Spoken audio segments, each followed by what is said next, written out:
Hi there, very good day to everyone. Thank you very much for joining us today.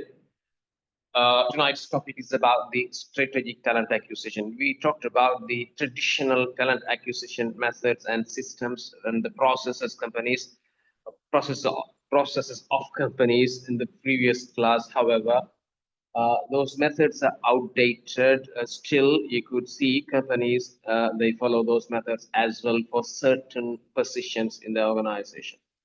Tonight's specific topic is about the talent acquisition strategically. How can we acquire people strategically? That is what today's topic is about. And in these strategic talent acquisition, there are so many strategies. I might be focusing on two or three ways. One is obviously the employer brand. The other one is the employee value proposition, and there are many more things to go and come. Now, today, initially, before we kick off to the main message, let me give the distinction between the product brand and the employer brand. We all know about brands. Apple is a brand, BMW is another brand, McDonald's is a brand, KFC is another brand, Microsoft is a brand, Google is a brand, ChatGPT is another brand. We know different brands. When we mean brands, we all of us use multiple brands to purchase things. When you want to buy phones, you have multiple options, multiple brands out there in the market. But if you want to work for organization, you have multiple brands available to you, but you can select one brand. Sometimes you cannot switch your brand all the times. Let's say if you buy one phone from Microsoft, in fact, if you buy that from Apple, you can buy another phone experience from Micromax as well. So you have two brands at the same time, but it is not possible for you to work for two brands at a time. It may be conflict of interest. It may be against your labor law. Okay, so when you mean brands, we know brands when we buy things. That is what we call the product brands. If you buy burger, if you mean burger, that's about McDonald's. If you mean trousers, jeans, that's about Levi's. If you mean a car, that may be about Lamborghini, that may be about Ferrari. Okay, when you mean a car, this is the brand, product brands. If you mean, when you mean energy drink, that is Red Bull. Red Bull says we give you wings. Okay, when you want to have some energy drink, you have so many options, but you buy Red Bull. Why? Because it's about the brand. And if it's about this, they promise you, they say extended pleasure. Air Asia promises you the price. Okay, and these are all different brands you choose from. You have so many options in the market to fly, but you go for Air Asia for some reason. Some others they go for some other different reason. This is to buy. To buy, I mean to buy, right? Why? To buy. When you want to purchase something, this is what we call the product brand. When you want to buy something, you always look for product brand. And when you want to work for a company, you would look for a good company to work for. That is when we call the employer brand. Is Apple a good brand to buy phones? Of course, yes. Is Apple a good brand to work for? Of course, yes. For some people, for some others, no. Okay, so employer brand plays the key role here to attract people to work for them. Companies, they deal with people in two key terms. Number one, they deal with people to do some sales deals, to sell something. That is when the product brand comes into game. And in the other term, companies, they deal with people to do an employment deal, employment contract to work for them. That is when we talk about the employer brands. In this subject, we're going to talk about the employer brand. If you can build a powerful employer brand, you become passive, your candidates become active, and you will have the better deal, the best deal that you would want to go for. This is why we look into employer brand. Now, when I mean brand, what is the message or what is the concept of brand? This is where we talk about the promise. Okay, what do brands promise? If you work for a company, they promise you certain things. If you buy some product, they promise you certain things. Air Asia promises you the cheap option. Red Bull promises you the brand, the powerful brand, which gives you the wing. They promise you extended pleasure. I don't know. Right. Now, if it's about the employer brand, what do they promise? They promise you the job you do. I love to teach. If it is a university, I like the task that I do. And today, trust me, I started my day early in the morning at 5 o'clock, 5:30, Sunday in the office, the refurbishment work. And I did not have even a short nap. I had my lunch at about 4 o'clock, 3:30, 4 o'clock. I'm so busy. I completed my work and I just had a quick wash and I'm in the election hour. I did not have my dinner even. It's 9 o'clock. Usually it's at about 8 o'clock. I'm lecturing now and it's going to finish in about an hour.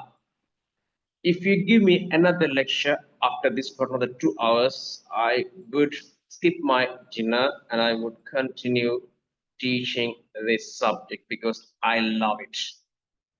I love teaching. Okay. The university I work for, they promise me the task that I love to do. That is where I look for a brand to do something that I like. Okay, you work for a company, you may be a marketer and you like sales. If a company promises you sales opportunities for you, that brand becomes your favorite brand to work for. We love companies to work for because the task we do inside, that may be the reason why you work for. And again, there are so many other reasons as well. That's not only the task. For me, it's the job I do. My responsibility inside a university, I love it. And I have been in the industry for about 15 years teaching people, and I would love to be in universities for the rest of my life because I like it. I don't know. Today, that's the message. It may change later. Now, you work for some other companies for some other different reasons as well. That's because the product, okay?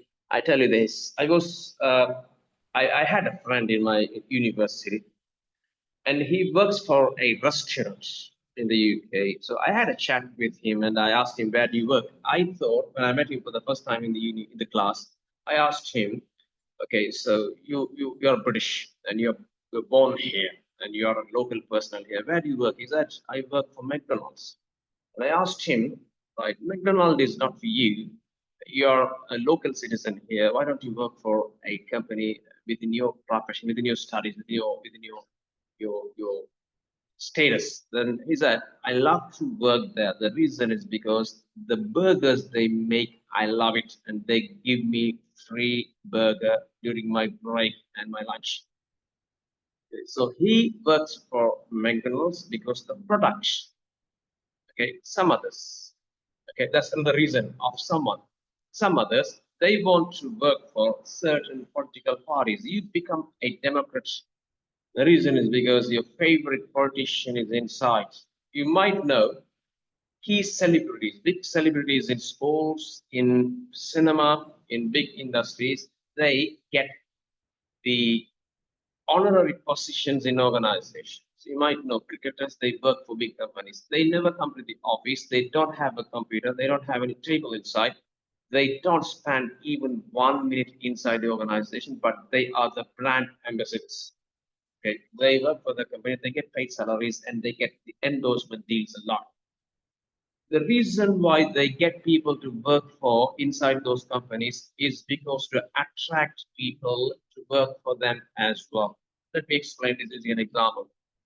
If Ronaldo works for Vodafone, Vodafone makes deal with him. We give you a position, an honorary position. Your position is the brand ambassador. That's your position, and we pay you $25,000 plus other benefits monthly. You just sign the contract and you just wait for your salary every month. You don't go to the office, you don't have any responsibilities and so on. You do nothing but you get the money and you get the endorsement deal here.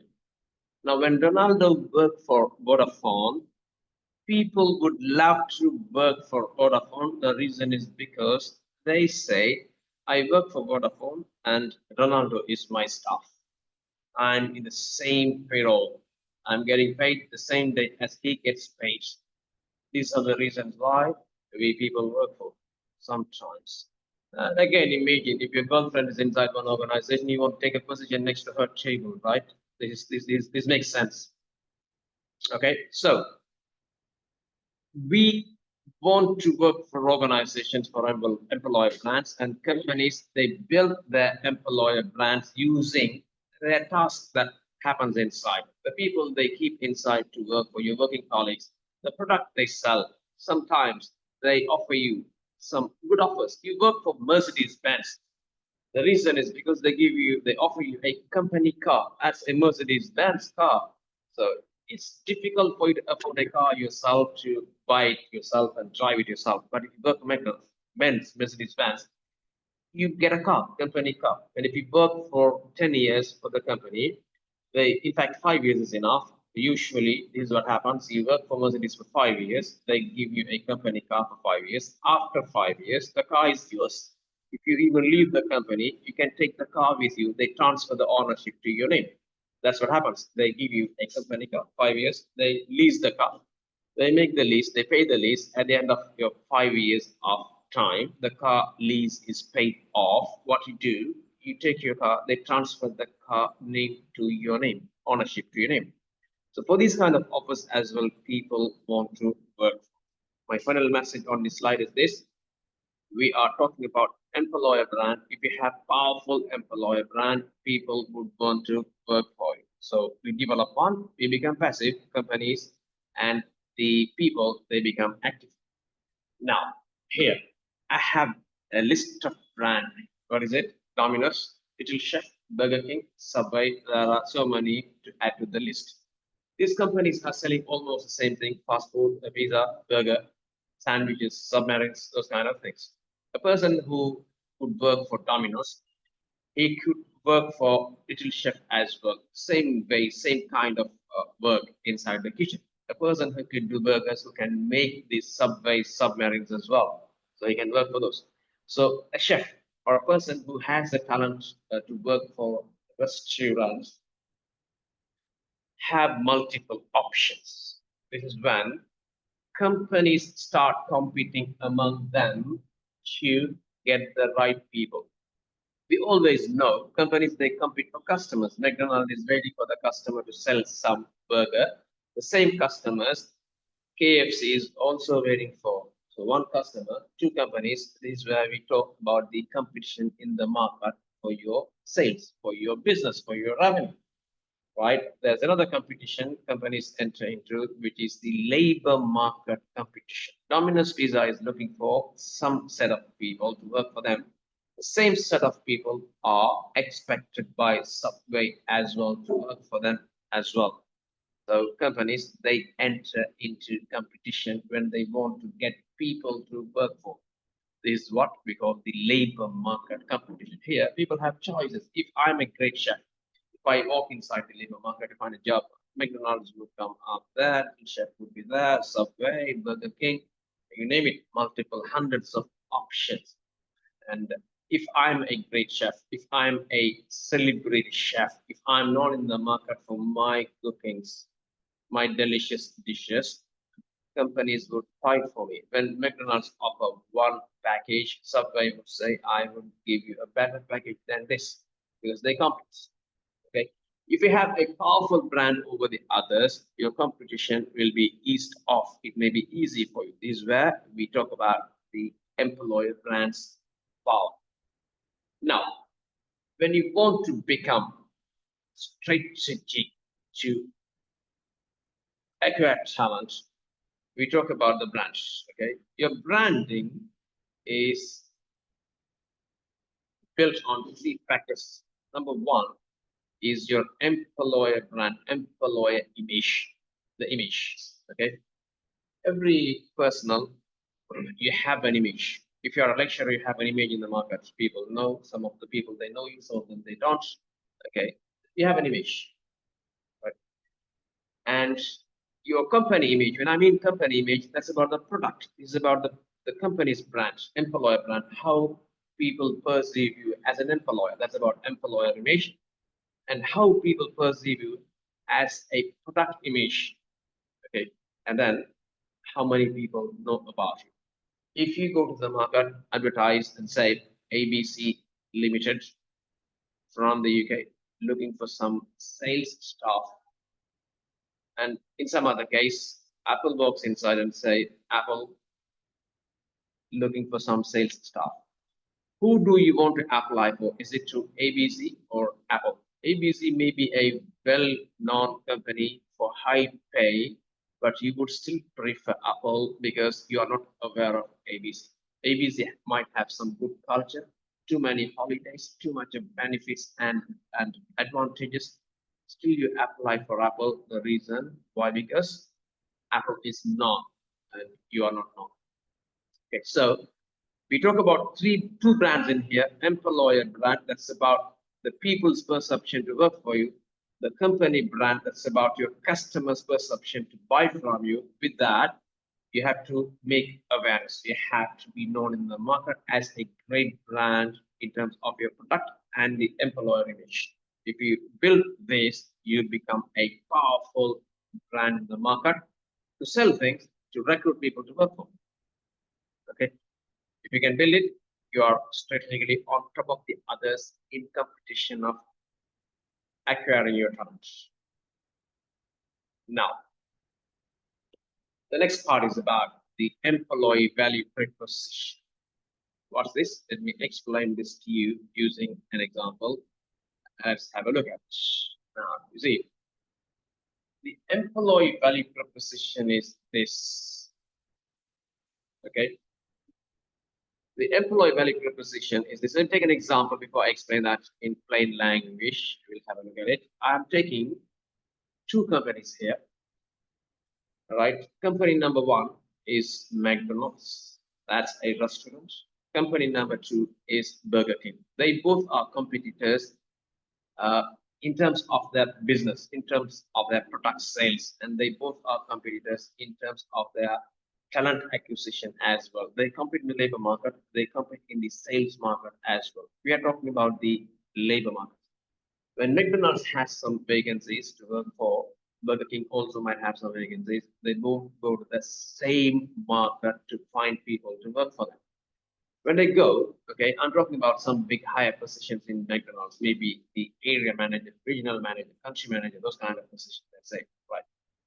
Now, when you go to the market, you got to make your offer. You tell them, I'm McDonald's, I'm so, I have this number of branches in here. I have multiple thousands of people working here. I'm surviving in this industry for about 75 years. You should work for me. Burger King says something similar to this one or something different to this one to attract people in a different way. You go to the market and say, you could work for me, not McDonald's. You could come here. Right. Now, people are smart. Okay, they have options. They're smart. They want to look for the, the comparison of what McDonald's offer over Burger King, and they compare what Burger King offer over McDonald's. Let me say, McDonald's says for this area manager position, I give you a car. Okay, I give you a car. Company car, 5 years. Car is yours. Car you're very free. Freehold, leasehold is paid off. Take it. 5 years with me, you'll hold that, you'll have a car. Your own car. Okay. And Burger King may say no car. Okay. Now, both companies they say when you are at work, we give you the food.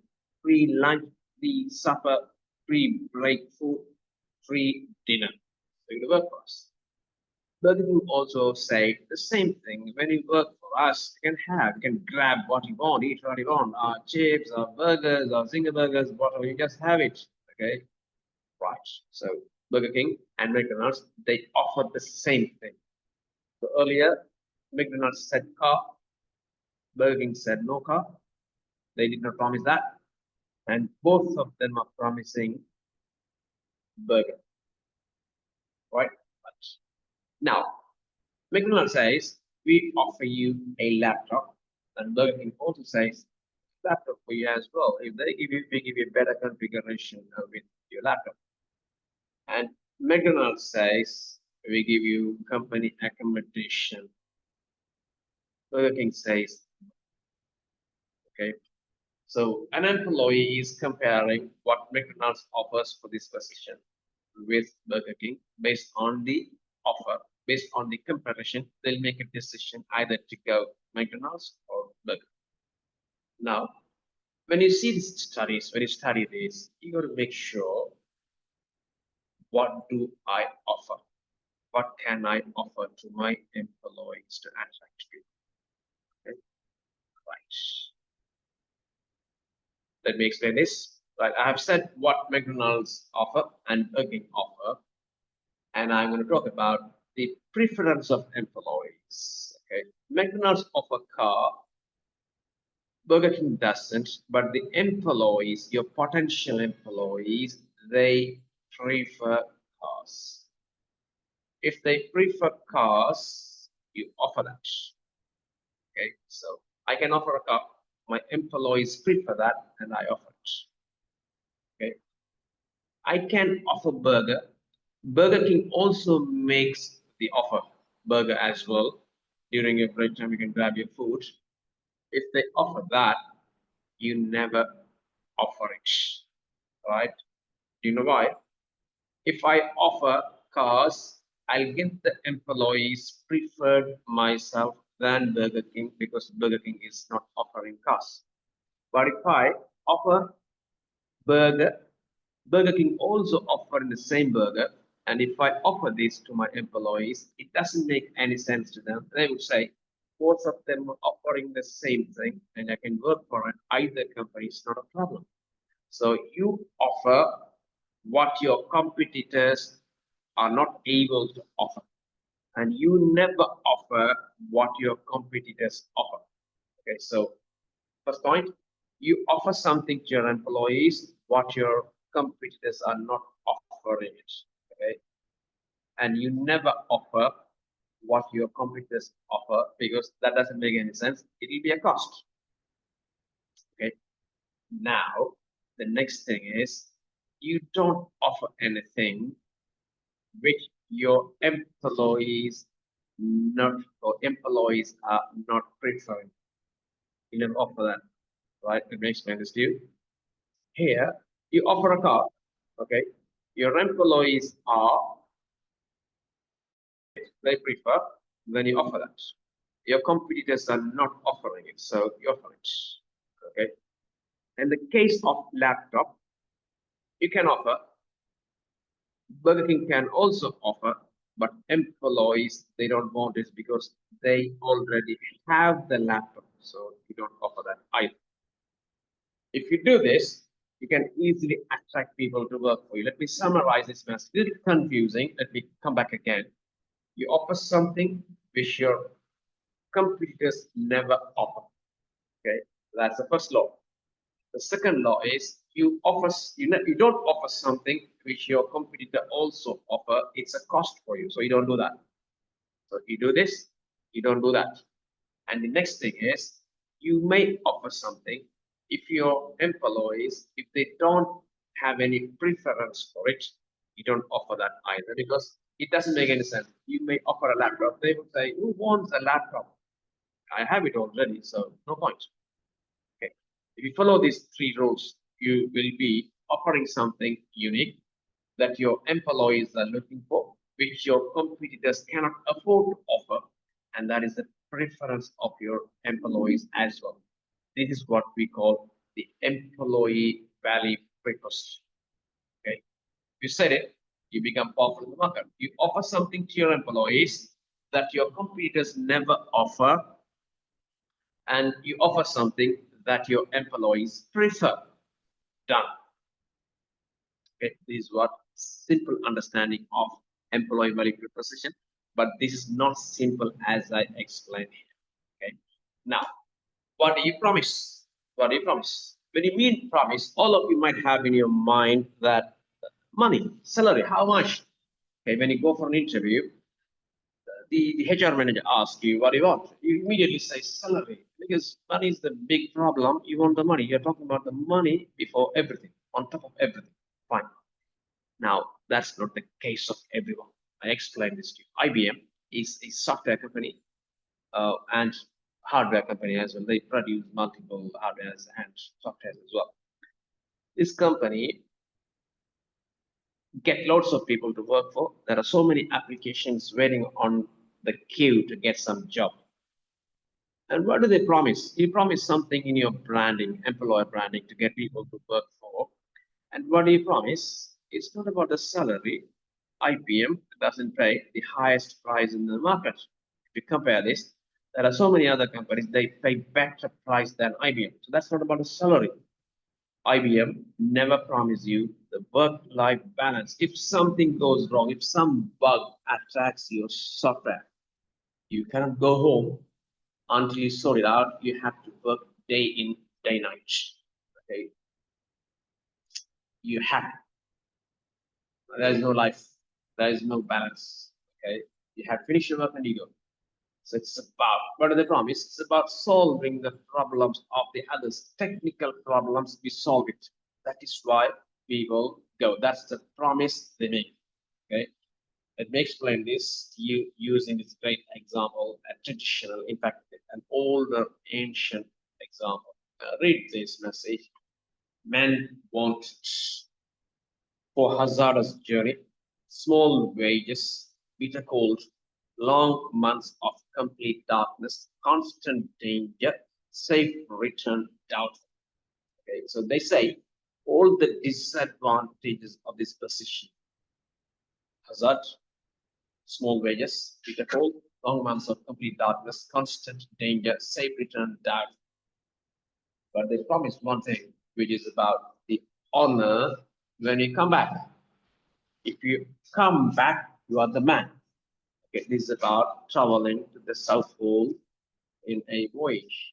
Okay, you go here. All right, it's a job. You got to travel in this job. So they promise salary?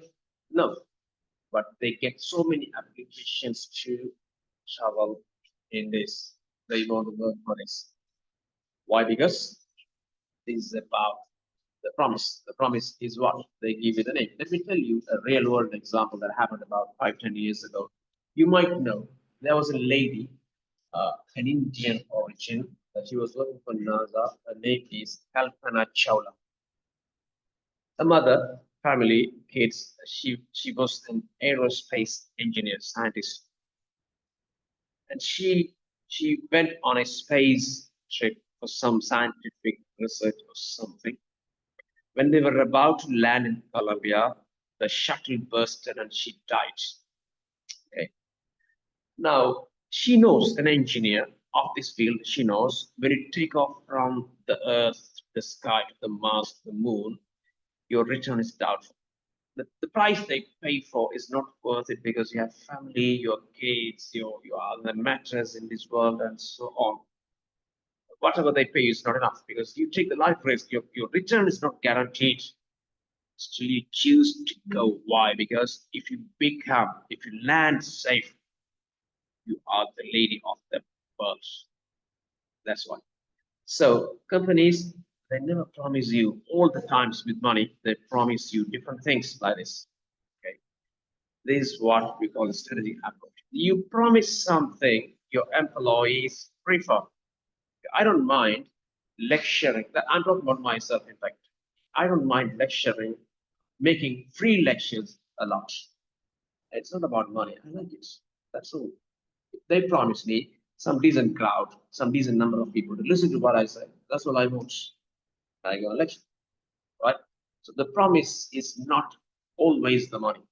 There are so many different things. So companies, when they promise things in the employee value proposition, as I said before, McDonald's promises car, Burger King promises the accommodation, the house, employee accommodation. Right? So that is the promise. And what do you promise? Companies, they promise different things. Okay, there are so many big lists. You have to pick the right one for you that your employee, your other competitors cannot offer, cannot afford to promise, and that is the preference of your employees. They work for you. Okay, so this is what the employee value proposition is about, right? And this is about when you apply for a job. Now, when you apply for a job, what happens? your CV will get sorted. They segment your CV. I'm categorizing these candidates into three categories. Category number one, A type A. Guys, they're not employees, they're still candidates, potential employees. They may get selected to work for you. This is about the B, that's about C. When you want to apply for companies, you always look for the strategic department of that company, then you get the highest promise. Okay. We talked about the bottleneck function and the key strategic function in the previous lectures. Okay, what is strategic function? The key function of an organization, and that is the most important function. That is where the magic happens. That is where the production happens sometimes. That is a department that brings in most of the value to the company, most of the money to the company. That is the function. That is a department. And if I take the same example as I took last time, Apple research and development department of Apple is the strategic department. Okay, that is the most powerful department. That is where the money is thrown into the staff. They throw money to the engineers, take the money, try out things. You have to try many things. You have to fail 100 times. There's a law in those kind of companies. They say you have to use your fund allocation. You try out all these prototypes. You try out new productions, new features. You build one phone, you fail it, and you file it. You just fail the things. You document it and show that to the management. I have done this and I have failed. Okay, this is what the key department of Apple. These kind of companies, they never appreciate mere success. The minor success, they don't appreciate, but they appreciate major failures. If you fail badly, they appreciate because they want you to come back with a product. You spend lots of money and you build your prototype that does work. It's a great failure. And they appreciate you and they say, come up with the product. We fund you more. We give you more. What is your budget? Take your money tomorrow. We release the funds. Okay, they appreciate. But if you go with a minor little changed product, little thing, they don't say that's okay. It's not that big. Plus, they don't. They don't appreciate that. So this is the department. This is the department. They throw the money to the staff, the salaries, all those things.